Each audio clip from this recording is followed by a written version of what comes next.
कराची कुरंगी की निजी housing society में लगी आग 5वें दिन भी नहीं बुझ सकी।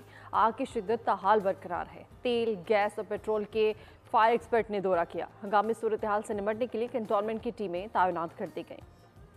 ये आग लगी है कराची के इलाके कुरंगी क्रीक में। कई रोज गुजरने के बावजूद भी आग की शिद्दत बरकरार है। पहले दिन फायर ब्रिगेड ने बहुत सारा पानी फेंका, मट्टी फेंकी, लेकिन आग नहीं बुझी। इंकशाफ हुआ कि जमीन से मुसलसल गैस निकल रही है, जिसकी वजह से आग नहीं बुझ पा रही। अगर कोई यहाँ से लाइन का इंफ्रास्ट्रक्चर होता ना तो आप लाइन को डिस्कनेक्ट कर देते और ये गैस आपकी फिजल आउट हो जाती।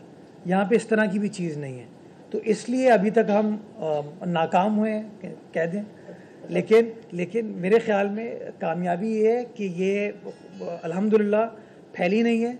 इसको उस 100 मीटर के रेडियस के अंदर उसको कन्फाइन किया हुआ है। अब मालूम किया जा रहा है कि इस आग को किस तरह बुझाया जाए। तेल, गैस और पेट्रोल के फायर एक्सपर्ट की जानिब से भी दौरा किया गया और सूरत हाल का मुआयना हुआ। सुई गैस हुकाम और पाकिस्तान रिफाइनरी लिमिटेड की टीम ने भी सर्वे किया। आग चंद दिन पहले बोरिंग के दौरान लगी थी। सब्सक्राइब करें और बेल दबाएं ताकि कोई खबर रह न जाए।